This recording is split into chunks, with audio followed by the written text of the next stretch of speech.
Juan Sánchez, bienvenido al Búnker del Talento. Yo creo que el día de hoy va a ser un poquito diferente porque veo que hay mucha historia aquí, mucho respeto de toda la gente. Debes saber que eres una persona que me estuvieron pidiendo mucho. Sobre todo la gente me habla de que nos puedes platicar muchas cosas pues de la historia de la huerta, ¿no? Porque pues ya tienes bastante tiempo aquí y agradecerte primero que nada pues por estar aquí. No, al contrario, William, agradecerte a ti por darme la confianza de estar aquí atendiendo tu llamado y sobre todo poder tener la oportunidad de que tu auditorio te sepa pues de algunas cosas que nos interesa de alguna manera comentar. Pues yo soy originario de aquí de la Huerta y tuve la fortuna de poder quedarme a vivir ya en cierto tiempo en este bonito pueblo de la Huerta y ejercer mi profesión inicial, que es de ingeniero agrónomo. Y a final de cuentas quedé inmerso en la Universidad de Guadalajara y ahí hice mi carrera laboral también en la Universidad de Guadalajara, que entré en el 85 y salí en el año de la pandemia famosa esa del COVID. Estuve investigando un poquito y por ahí me comentaban que no sé si tu papá o tu abuelo tenían por ahí un establo en tu casa en los primeros años de vida. No sé si estabas muy pequeñito o tengas recuerdo de eso porque pues ahorita la gente te recuerda por tal vez por la UDG, pero pues en los primeros años de vida de Juan pues era otro mundo, ¿no? Sí, efectivamente, yo desciendo de una familia que tuvieron tierras, eran agricultores, mis abuelos, tuvieron ganado, entonces de alguna manera pues nos ligaba mucho a ese tipo de actividades desde chico. De hecho, mi padre tuvo también, le gustaban mucho los caballos, tuvo vacas. Cuando yo estaba en la primaria me acuerdo que les ayudaba a ordeñar a los mozos, pero eso se terminó pronto, ya estando yo en la secundaria ya no había vacas en la casa, pero siempre había un establo con caballos, que era muy común en aquel tiempo. Eh, Así es. También sabemos que te tuviste que ir a los 15 años a Guadalajara. Yo pienso mucho en eso porque a esa edad, pues estás en la adolescencia donde estás empezando a tal vez agarrar mucho cariño con los amigos, ¿no? Y en esa etapa creo que debe ser difícil como tener un cambio de vida tan grande, ¿no? De dejar atrás tus compañeros. ¿Fue difícil esa etapa para ti o qué recuerdos tienes? Fue algo difícil porque de alguna manera pues uno tiene a veces sentimientos encontrados, así como mencionas, el cariño, los padres, la edad. Pero fíjate un detalle, y no se me olvida porque yo cumplo años en julio, el 12, y andaba en Guadalajara haciendo trámites. Fui a hacer mi examen de sangre, lo hacíamos en ciencias químicas, cuando cumplí los 15 años. Me acuerdo muy bien de ese detalle porque con la emoción de andar haciendo trámites y la ansiedad y el miedo a veces de no perderte en Guadalajara, este, ahí pasé mis 15 años en Guadalajara y llegué a la casa de una tía a visitarla y de alguna manera y festejamos. Pero ¿por qué me fui de 15 años? Eso es lo importante que debemos de señalar. En aquellos tiempos estaba la secundaria Vicente Guerrero, de la que egresé, y era una secundaria por cooperación. Los maestros a veces les pagaban y a veces no. ¿Por qué? Porque eran maestros de corazón. Y mi generación fue una generación que tengo el honor de decir que era muy responsable. Creo que fue de las primeras generaciones de casi todos los que salimos, nos fuimos a estudiar de alguna manera. ¿Cómo? Como podíamos. Pero era una generación muy responsable, por ejemplo, que desde que si faltaba un maestro, en vez de andar haciendo travesuras o algo, nos íbamos en bicicleta al río, nos bañábamos y regresábamos puntuales a la siguiente hora. O sea, era una generación muy sana también. Tengo muchos compañeros aquí profesionistas que son de esa generación. Salimos en el 73 y yo me fui a hacer trámites a la Universidad de Guadalajara a estudiar en la Prepa 1. Sí había prepa aquí en la región, en Autlán. La prepa era incorporada en ese tiempo y era muy limitado el espacio para ingresar. Entonces, si me iba a arriesgar a hacer un trámite, pues de una vez nos fuimos a Guadalajara. Y tuve la fortuna de llegar a Guadalajara y a los 6 meses encontré trabajo. Estuve trabajando. Había unos amigos de mi padre que estuvieron pues, jefes de la Policía Metropolitana de Guadalajara. Y ahí trabajé en la Policía Municipal de Guadalajara 3 años. Apoyaban mucho a los estudiantes en aquel tiempo. Eso me sirvió mucho porque de alguna manera me hicieron tener cierta disciplina.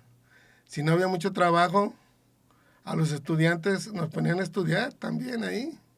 Aunque nos veían con mucha rivalidad a veces los agentes, porque decían que éramos estudiantes y no éramos policías, pero soportábamos eso y más con el ánimo de salir adelante en nuestro proyecto académico.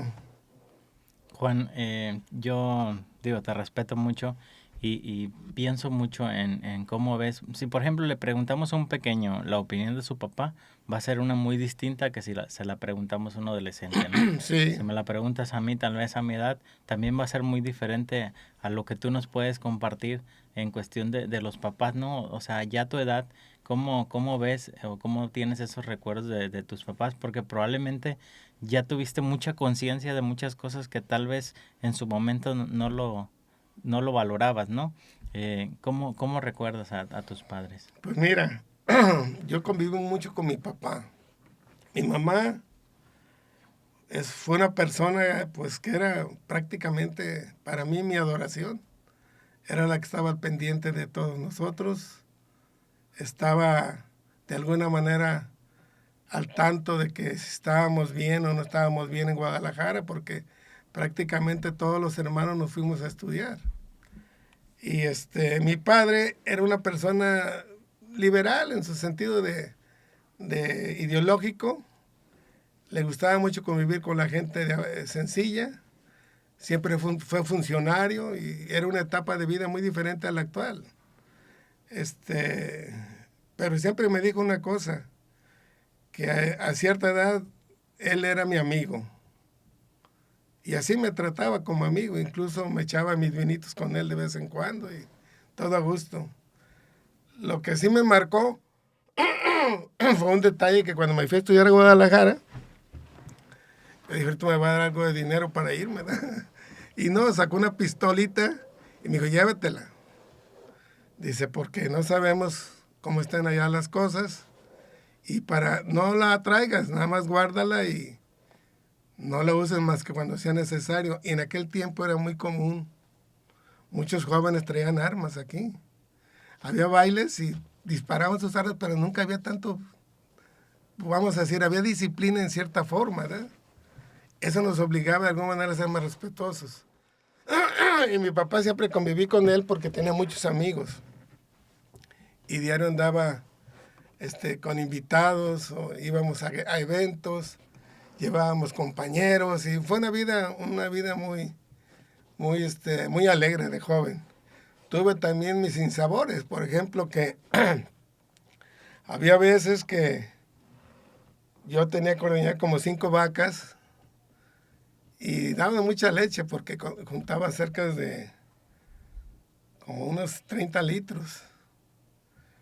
Digo mucha leche porque eran vacas de aquí de la región, ¿verdad? Y yo me iba a la secundaria y tenía que estar las vacas ya de regreso en el establo, en un corral que teníamos. Y aparte, tenía que haberle echado a mis hermanos, los más chicos, la comida. Y había veces que llegaba a la secundaria a las 8 de la noche ¿y las vacas? No, pues no, se nos hizo tarde y no fuimos. Como tenemos que atravesar por el panteón, les daba miedo. Pues a todos nos daba miedo esa edad de chiquillos. Y tenía que ir por las vacas, no se me olvida eso, pues que me quedó grabado de ese tiempo. Ir por las vacas, acomodar todo, porque de alguna manera pues la leche nos servía para que mi mamá vendiera tantita leche, hiciera quesos, panelas y todo eso. Sí me acuerdo de esos detalles, pero mi papá en sí pues era muy amiguero.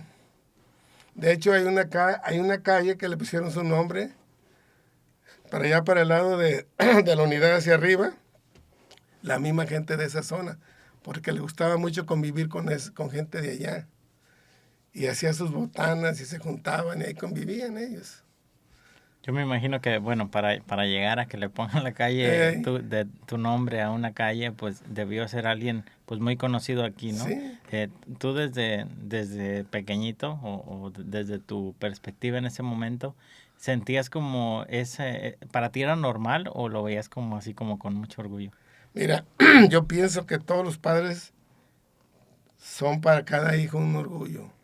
Por más mal que sean, por más mal que los traten, de todas maneras uno, como nos educamos en aquel tiempo, uno tiene que verlos con respeto. Yo lo veía con mucho respeto y él era a su manera cariñoso con todos nosotros, ¿sí? Era cariñoso y aparte, pues así, muy amigable, nunca nos pegó, prácticamente. Bueno, si acaso lo único que le pudo haber pegado fue a mí, porque a nadie, ¿sí? Pero si eran de carácter recio, desde luego, pues era la época, pues. Y luego la época en que pues estaban generándose todas las ampliaciones ejidales. Había muchos conflictos.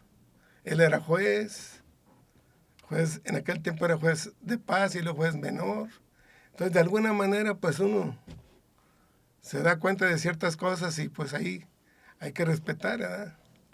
Si pudieras describir como en fotografía, hablando un poquito de describir cómo veías la huerta en ese momento y cómo se ha ido transformando, ¿qué nos pudieras decir sobre eso? Mira, en la huerta, en ese tiempo yo creo que había unos 8,000 o 10,000 habitantes en todo el municipio. Yo creo que aquí en la zona urbana no pasábamos de 5,000. ¿Verdad?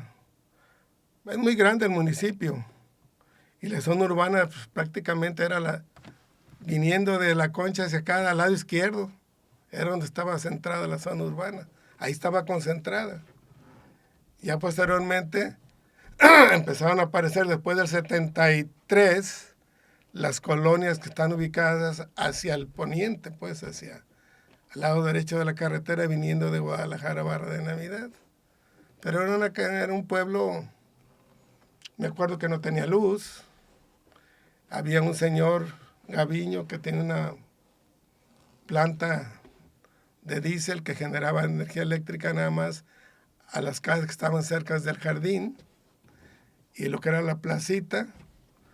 A las 10 de la noche mandaban una señal, un apagón, y ya sabíamos que hay que correrle a sus casas a todo el mundo. ¿Por qué? Porque éramos chiquillos jugando en el jardín para alcanzar a llegar antes de que apagaran las luces.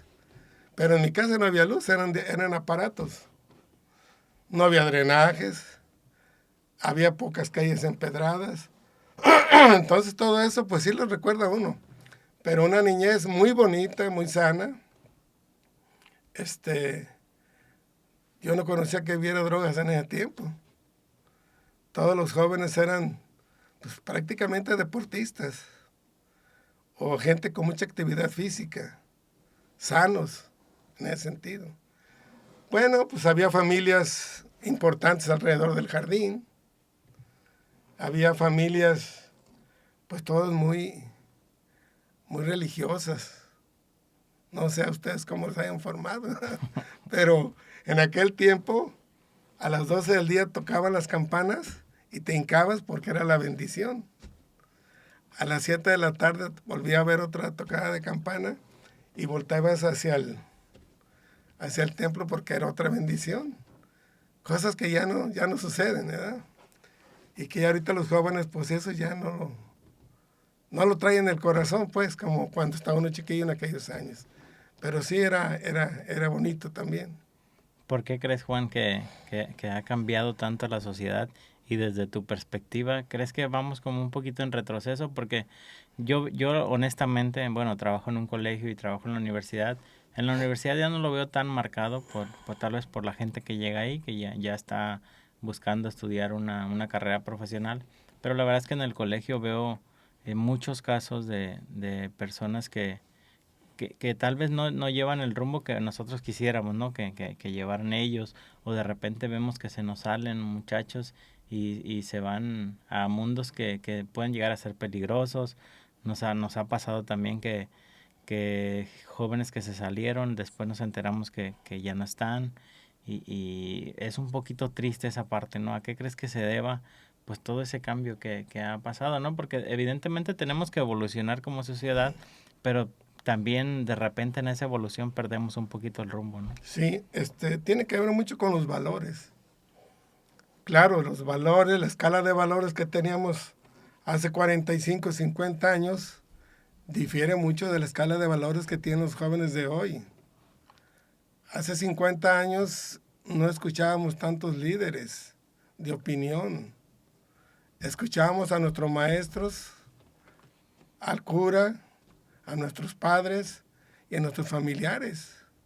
Pero no teníamos conocimiento de muchas cosas del mundo exterior. Localmente nos enterábamos de lo que sucedía, mas no de lo que había alrededor de todo esto. Se viene ya la revolución tecnológica, ¿sí? La información a todos los niveles, y eso de la famosa globalización comercial, que generalmente es la nueva forma de hacer las guerras y ejercer el poder a través de las competencias económicas a nivel mundial, y se rompieron los paradigmas, se rompieron los esquemas, ¿sí? Entonces, cuando tú salías de aquí, por ejemplo, a estudiar a Guadalajara, te veían que eras de rancho, evidentemente, ¿sí? Ahorita, pues, sabes manejar una computadora, sabes manejar los medios digitales, sabes operar equipos, y antes no conocían muchas cosas que los de ciudad sí conocían. Pero llevábamos una cosa importante, disciplina, porque éramos más disciplinados los de pueblo. Quiere decir que a mayor información, mayor distracción. Y a mayor distracción, ¿sí? Pues va a haber desde un punto de vista pues del aprendizaje o del conocimiento, vamos a decir, que no se acatan lo que viene siendo ya una estructura determinada. Ya tienen más libertad de elección los jóvenes. El abanico de posibilidades se les abre tanto que pues ellos dicen, bueno, ¿y a mí para qué me sirve eso? ¿Yo para qué quiero saber esto? Si el mundo está caminando para acá y ustedes me dicen que haga lo que yo sé que está para el otro lado, ¿sí? Entonces hay detalles muy interesantes. Tenemos una sociedad muy fluida, como un río, no una sociedad estable. ¿Qué quiere decir con eso? Mira, antes eran sociedades más estructuradas, más rígidas. Te casabas, pero te casabas pensando en para toda la vida. Ahora no. Ahora se casan sin tener con qué mantenerla, pero se la llevan a las casas de los papás, porque saben que no van a durar muchos casados, algunos. Se casan y al rato están cambiando de esposa. ¿Por qué? Porque están como los celulares. Quieren traer el más actualizado. Eso es lo que tiene que ver con la fluidez. Hay un señor Sekna que es, no sé si es sueco, un filósofo que habla precisamente de ese tipo de sociedades. Y es más difícil entenderlas. ¿Dónde está la escala de valores de esa sociedad? ¿Cuáles son los verdaderos principios morales que deben de determinar el comportamiento de los jóvenes y de los adultos de esa sociedad? ¿Sí? En todos los sentidos, en el comercio, ¿sí? En la educación. Pues no. Entonces, ¿qué es lo que sucede? Que antes te educaban para ser parte de una familia, ¿cierto? Ahora te educan para ser parte de un contexto mundial, ser ciudadano mundial. Y ahí no vas a salir con que a mí esto, no, pues es que acá vivimos otro ambiente diferente, ¿sí?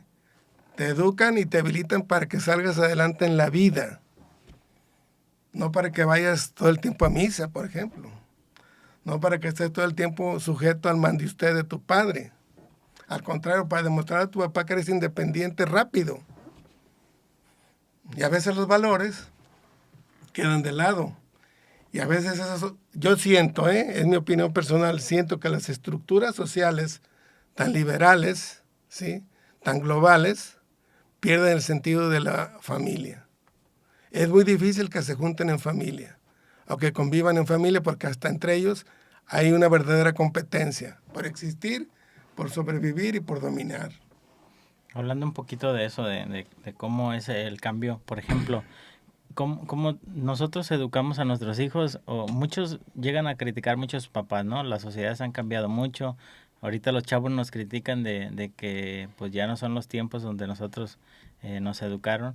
Y tiene mucho que ver que a veces no entendemos como a nuestro papá, porque y a veces hasta creemos que no nos quieren, pero ellos están educándonos como ellos tal vez los educaron y tratan de cambiar ciertos comportamientos, ¿no?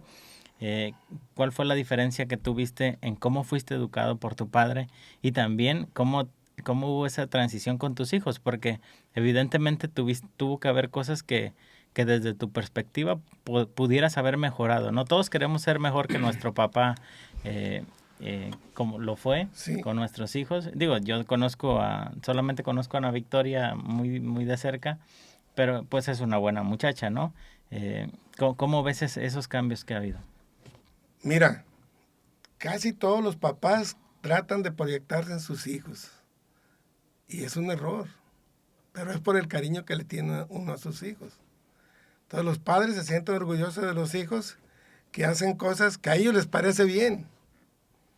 Pero no se sienten tan orgullosos cuando descubren otras cosas que a ellos no les gustan. ¿Sí? Porque todos están refiriendo a un momento histórico que ellos vivieron. Y nosotros vivimos otro momento completamente diferente a la historia de cada padre. Entonces, mientras menos, mi papá no se metía mucho en cuestiones muy particulares. Nunca preguntó por una calificación. Nunca. Mi mamá era la que preguntaba. Él vivía su mundo y él nos transmitía la forma de ver su mundo de una manera muy particular, haciendo comentarios muy específicos. Respetaba todas las religiones, pero tenía un sentido liberal de la vida. Y eso nos sirvió mucho porque de alguna manera nos daba más opciones más caminos, ¿sí? Más veredas que agarrar. Pero cuando ya yo fui padre, también al principio trata uno de ordenar y establecer ciertas reglas por la edad de los hijos. Pero llega el momento en que el niño se revela. ¿Por qué? Porque ya no les parecen las cosas. Eso es de tiene uno que platicar con ellos. Yo siempre traté de escucharlos y luego como la docencia me sirvió mucho y tuve que irme a preparar en cuestiones pedagógicas. Entonces entendí que no hay que meter la cuchara en todos lados. Hay que respetarle su forma de pensamiento. Hay que respetarle sus métodos que están criando ellos en el proceso del conocimiento. Y no imponer lo que... No, si yo aprendí así, así tienes que aprender. No, lo entiende uno hasta que ya cometió el error. ¿Sí? Es muy interesante, porque hasta ahorita, por ejemplo, yo también lo vivo con mis nietos. A mis nietos los veo evolucionar y hay veces que me quedo callado. ¿Sí? Porque me platican cosas que a esa edad yo ni siquiera sabía que existían. Y sobre todo en cuestiones de la información que tienen sobre cuestiones de, vamos a decir, de programas, proyectos.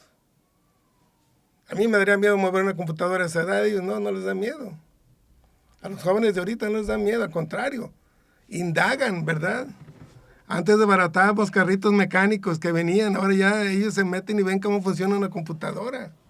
Y si no, investigan. Y antes no. ¿A dónde quiero llegar? Que a veces no entendemos que nuestros hijos van evolucionando, van creciendo y queremos verlos como en las primeras etapas. Ahí está el error, porque el niño se va a hacer más rebelde. Pero si los escuchas, si te pones a su nivel y los escuchas y estás en su frecuencia, los vas a comprender y ellos te van a comprender. Y va a haber un buen lazo de amistad. Son muy perceptivos ahorita los niños. Antes no sabíamos cómo prender una televisión, ahorita saben cómo prender cualquier aparato. ¿Sí? Ya nacen con los celulares en la mano, yo creo, ¿verdad? Todo te juegan. ¿Quieres hacer oye, mijo, acomódame esto, ya se me trabó esto, y ellos rápido lo acomodan. Antes no tenemos esas oportunidades. Pero imagínate cuando tuviste la primera computadora, Yo me acuerdo sabía quiénes tenían computadora aquí. ¿Por qué? Porque no eran muchos. ¿Quiénes sabían cómo orientarte? No eran muchos. Así es, son las novedades. Y esa gente son gente talentosa que va innovando, va innovando. Así son todos los hijos. Hay una parte que está en la mente colectiva de la gente que pensando en Juan Sánchez y es que fue director de la Preparatoria Regional de Casimiro Castillo. ¿Cómo llegaste ahí? ¿Cuánto tiempo estuviste? Y sobre todo, ¿qué aprendizajes te dejó el ser director? Porque fíjate que es una profesión o un puesto que yo lo veo complicado, ¿no? Debes de saber cómo trabajar con la gente porque cuando estás a cargo o enfrente de una institución tan grande, pues no le puedes dar gusto a todos, ¿no? ¿Cómo mejoraste ese trato pues con la gente y cómo supiste llevarlo para estar tanto tiempo como director? Mira, me vas a dar, me vas a dar la oportunidad de hablar, de comentar cuál fue mi llegada a la prepa, cómo fue. Y se la debo a un gran líder que hubo aquí en la región, que se llama Ismael Orozco Loreto. Era un personaje muy visionario, muy al pendiente de esta zona. Fue diputado federal y diputado local por esta zona 2, 3 veces. Y gracias a él, yo nunca pensé volverme a meter a un aula porque sale uno cansado de las aulas, de la carrera. Pero resulta que unos compañeros míos de la facultad estaban trabajando ahí en Casimiro cuando era módulo de Autlán y yo tenía a mi cargo unos viveros de Conafrut y estaban ellos queriendo implementar unos viveros forestales. Entonces yo les dije, yo les ayudo. Entonces me llevé gente de acá, del vivero, para decirles y organizarles los almárcigos. Y con toda la gente que había de alumnos, imagínate cómo conseguimos semillas de todas las variedades silvícolas de aquí de la región.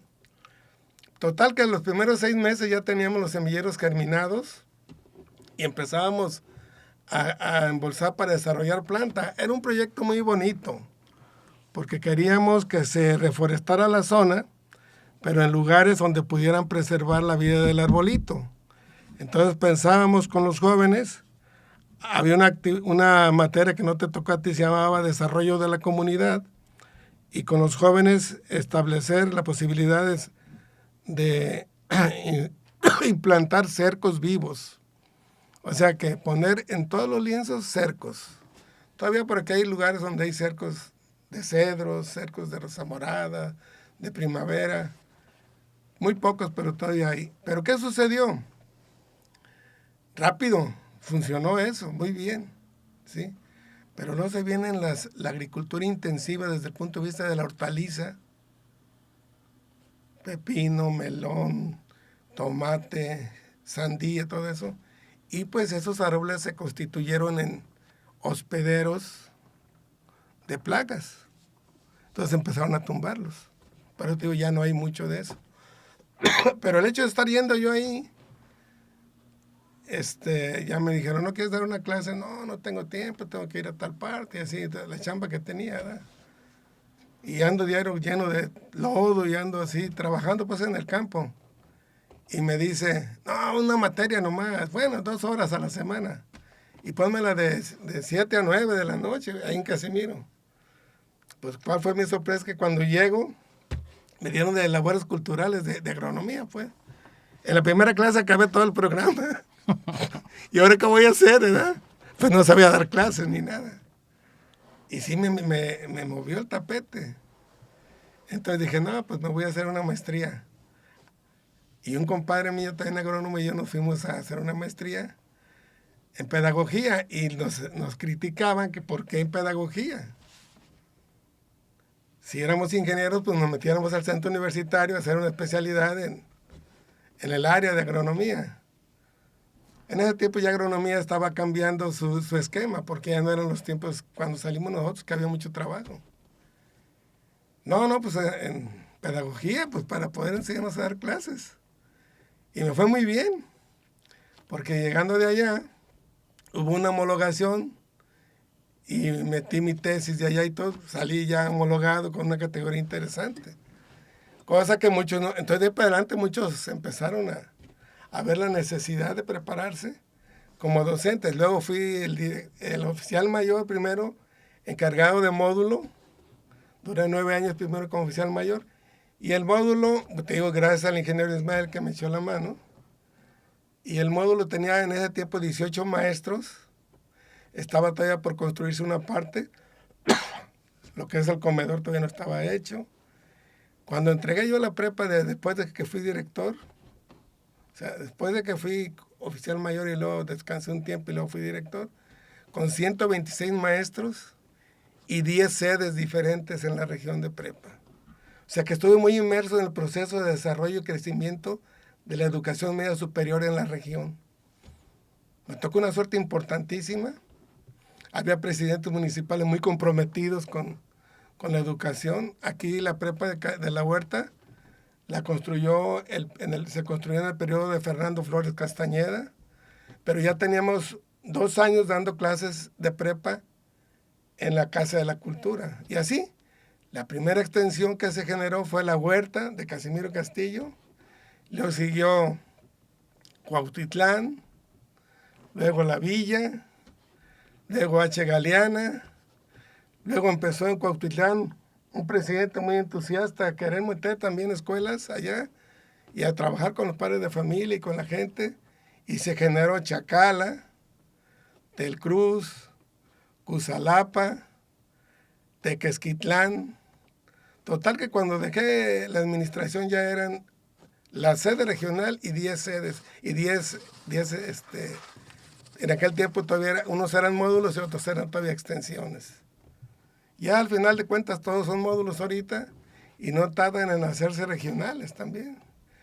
Pero ya no dejaron, haz de cuenta que ya evitamos el transporte de las comunidades a Casimiro Castillo, porque antes iban a la prepa de Casimiro Castillo, Cuautitlán, La Villa, ¿sí? Iban también los de Alvarado, iban los de La Huerta, todos tenían camioncitos. La Villa fue también otro de los módulos que se generó en ese tiempo. Entonces nos tocó que el momento histórico que creciera, se desconcentrara y descentralizara el módulo de Casimiro Castillo por toda la región de aquí. Fue muy interesante, ¿eh? Creo que fue acertado haber establecido ese primer paso de que se hiciera el módulo de la extensión de La Huerta. Fue como en el 92, más o menos. ¿Qué, en tu experiencia dentro de director y como docente, qué es lo que tú prefieres más y cuál es la parte más bonita de cada área de esas? Mira, lo que más me gusta a mí es la docencia porque después le agarré sabor.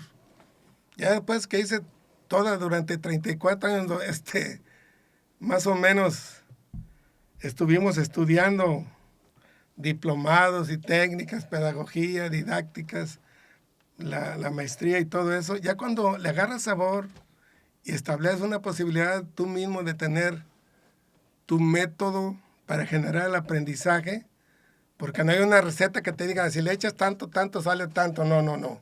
No hay una receta. ¿Por qué no hay una receta? Porque cada experiencia en el aula es única. Un día vas a vivir una experiencia, otro día otra experiencia. Tienes 50 alumnos y cada uno tiene su propio mundo. Entonces es un plan de trabajo como docente y es un plan de trabajo como alumno. Y tienes que estar compaginando esos dos planes. Y tener las habilidades, ¿sí?, para poder, en un momento dado, establecer nuevas estrategias. Incluso hay gentes que tienes que tratarla de manera especial y te funciona. Cuando haces eso, disfruta la docencia.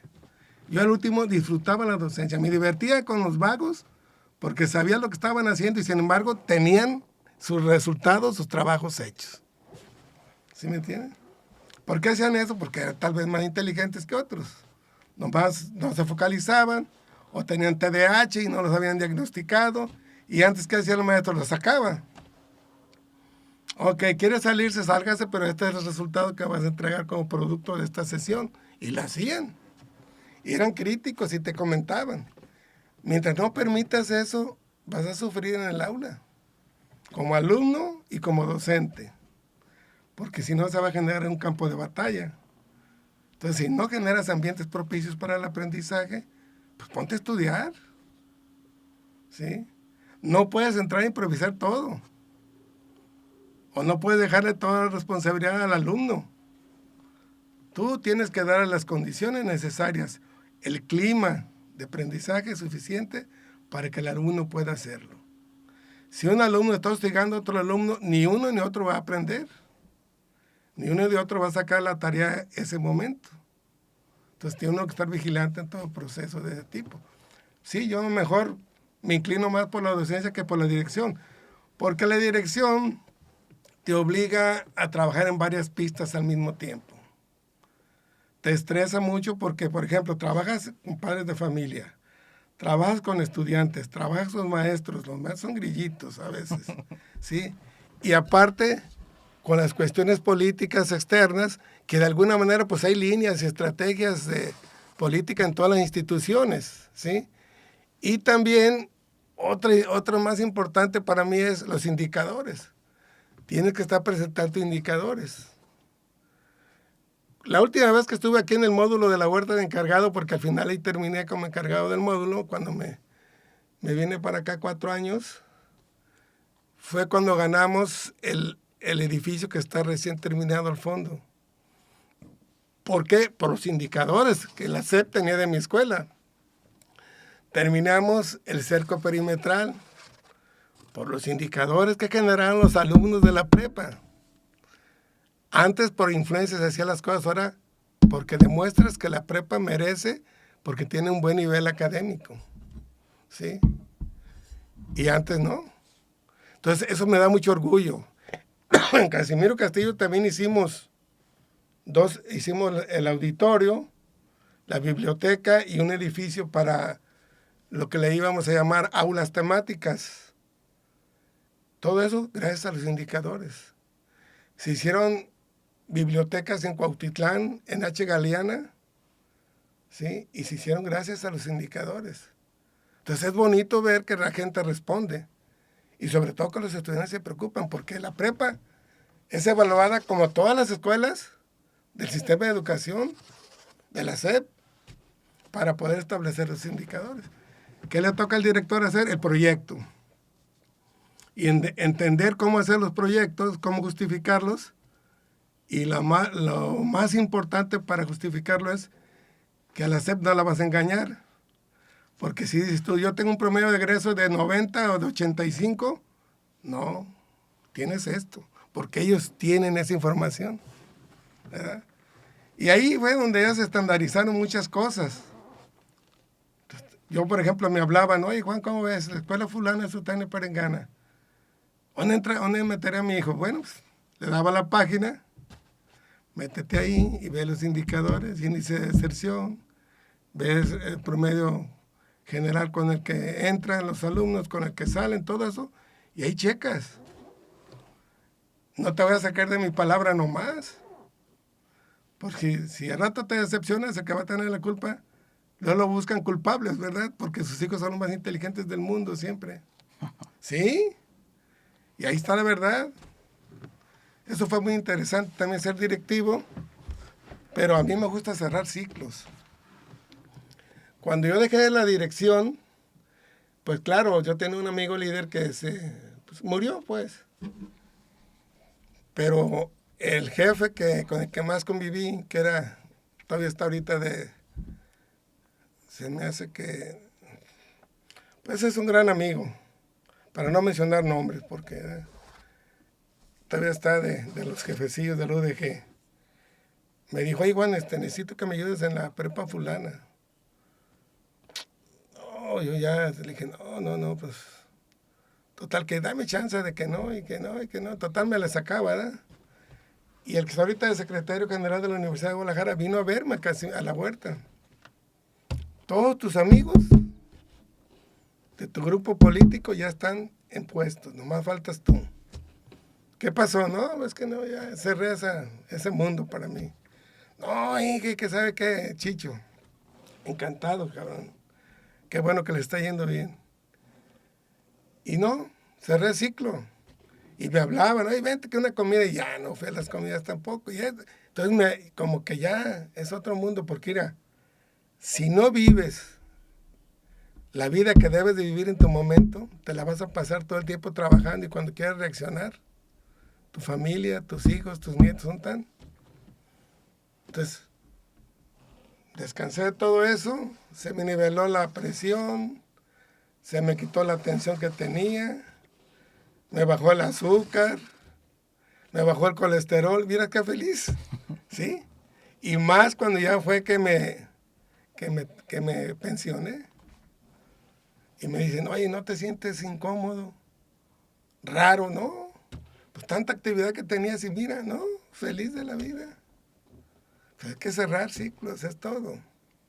Dentro de la vida de Juan, también es importante mencionar que pues está el mundo de la política, ¿no? Sí, Sé que te gusta mucho ese mundo y digo, no me gustaría meternos a cosas de colores ni nada de eso, pero sí como tu experiencia, porque pasa mucho que últimamente los chavos no se interesan tanto, ¿no? Como que cada vez vamos perdiendo más el interés por ese mundo de la política y pues creo que es muy importante, ¿no? Porque al final de cuentas son los que nos van a dirigir. ¿Cuál fue tu experiencia dentro de ese mundo? Si lo recuerdas con cariño, ¿te gustó, no te gustó? O sí. cómo lo ves ahorita en retrospectiva?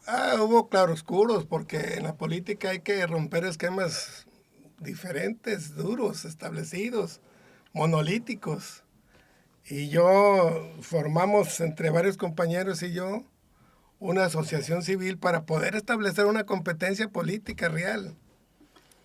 Y nos fue bien en términos generales, porque al final de cuentas, bueno, yo quedé como vicepresidente cuando don Lolo y otros amigos también llegaron a ser incluso funcionarios de primer nivel del ayuntamiento en otros partidos, porque era plural esa organización, ¿verdad?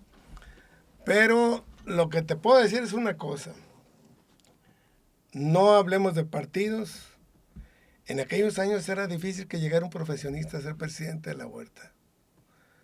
Era difícil porque la gente vivió mucho tiempo un liderazgo de gentes de aquí que tenían mucho control, para bien o para mal, ¿verdad? No podemos juzgarlos negativamente, no, al contrario. Les tocó hacer su función y su papel cuando estuvieron. Y de alguna manera sacaron adelante los asuntos del pueblo. Ya ahorita, pues ya entra gente muy capaz.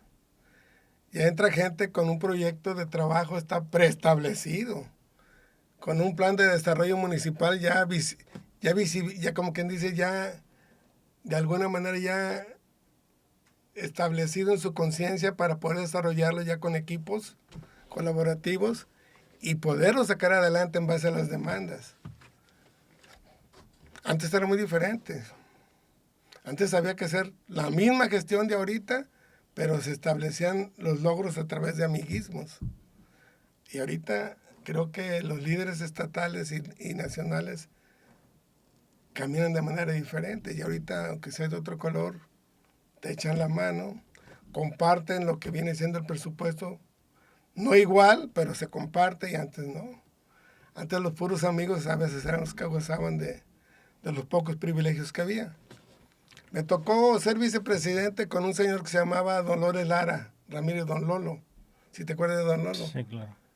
Le gané mucho respeto y él también, hasta somos compadres, fuimos compadres y él también siento que me llegó a estimar. Y llegué como vicepresidente, pero de otra facción del partido, del mismo partido. Y en vez de verme como enemigo, al rato me vio como un gran amigo. ¿Por qué? Porque seguramente notó que mi intención era apoyarlo, no perjudicarlo. Y me tocó vivir una etapa en donde por primera vez hubo regidores, ¿sí?, de oposición. Entonces había que tener la cultura de convivir con regidores de otros partidos. Entonces empezamos a entender que había que compartir el poder, las decisiones, porque también tenían sus propios proyectos ellos. Fue difícil que entendieran, porque estaban cerrados ¿cómo que va a hacer eso ese cabrón de otro partido? No, sí. No, pues son gentes igual que nosotros. Entonces, de las primeras veces que se hizo el jardín con plantas y ornatos y todo eso, el regidor era del PAN. Y el vínculo para que lograran ese propósito tuve que haber sido yo porque los hice entender que también ellos tenían derecho a regir dentro de sus regidurías. No nomás ponerle la etiqueta. Salud, por ejemplo, ¿y qué hay que hacer? Nada. No, no. Que se preocupe por los proyectos de salud. Que supervise que efectivamente se lleven a cabo. A él le había tocado lo de jardines, panteones y no recuerdo qué más. Y sí estaba muy al pendiente. Entonces, bueno, pues un proyecto, ahora sale, quiero hacer esto, esto y esto, y en esto sale. El problema es que la gente no sabía hacer proyectos en aquel tiempo. Y los proyectos se tienen que sujetar a lo establecido por el mismo gobierno para poder solicitar los recursos. Si es deportivo, pues un proyecto deportivo. ¿Y cuántos se benefician y cuáles son las metas? ¿Cuáles son las estrategias? Si hablamos de proyectos, ¿eh? Y es como se sacan los recursos. No, pues muy bien. Ah, bueno, pues ese regidor fue de los más colaboradores también después con el presidente. Porque no era cosa de hacer cosas mal, sino de entender que hay que convivir con todos. ¿No ves lo que está pasando a nivel nacional? Se están dando hasta con las cazuelas.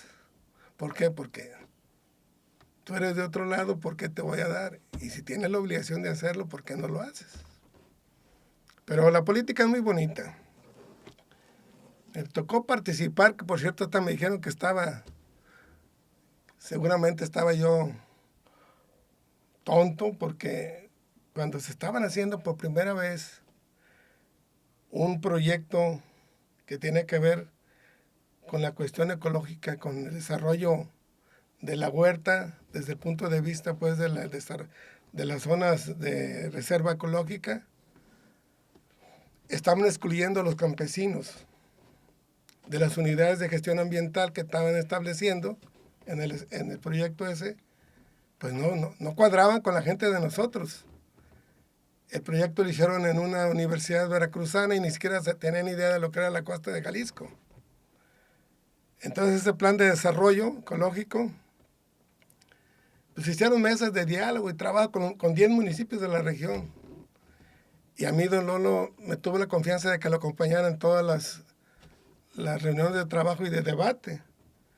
Y cada rato me les ponía pues en contra porque una vez les dije, a mí explíquenme por qué, concretamente en la parte de Chamel y San Mateo, por qué de la carretera hacia el lado izquierdo es factible desarrollo turístico para las cuestiones de desarrollo ecológico y preservación del ambiente, y por qué de esa carretera hacia el este, 12 o 15 metros de diferencia, y hay un cambio totalmente ecológico y ya no puede ser factible el desarrollo, porque son de campesinos, porque son de ejidatarios, por eso ya no se puede. Ay, cabinchiple, ¿vieras qué buen pleito se echó? Y logramos que establecieran el área de desarrollo turístico, todo eso también. Ahorita ya hay muchas casas, todo eso, sino antes nomás los dueños de la costa eran ya, y son extranjeros la mayoría. Mis respetos, porque vinieron a dar eso a conocer al mundo, ¿verdad? Pero pues ya no nos pueden civilizar tanto como antes. Ya no nos pueden conquistar tanto. Y me dijo Briñones, ay, vale, yo he visto gente necia, pero como usted ninguno. No, bueno, pues es que, ¿qué te ganas con darle a un campesino $1,000,000 ahorita para que sus hijos vivan y se eduquen? Si sabes bien que ni se lo van a aplicar en la educación de sus hijos, se lo van a gastar y al rato van a andar de por dioseros. Déjales universidades, déjale forma de trabajar permanentemente, déjale manera de mantenerse. Pues ¿cómo? Así no se va a poder. Y a lo de lo modificaron, la Universidad de Guadalajara tuvo mucho que ver ahí también en eso. Juan, hay muchas cosas que me gustaría tocar, obviamente el tiempo se nos va, pero algo que no quiero terminar con esto. ¿Cómo le gustaría ser recordado a Juan Sánchez? Mira, yo me gusta empatar con la gente, me gusta la empatía, sencillo. Me da mucho gusto, por ejemplo, que voy a algún lado, profe, ¿cómo está? y me saludan con gusto los muchachos. Pues ya no son tan muchachos, les digo, ay, ya me estás ganando, cara. O sea, ya se me están adelantando. Eso es lo que me gusta, como vivo aquí en la huerta. Salgo en la motillo que tengo y donde quiera, ¿qué hubo, Juan? ¿Y qué hubo, profe? Así me gusta, sí, así me gusta.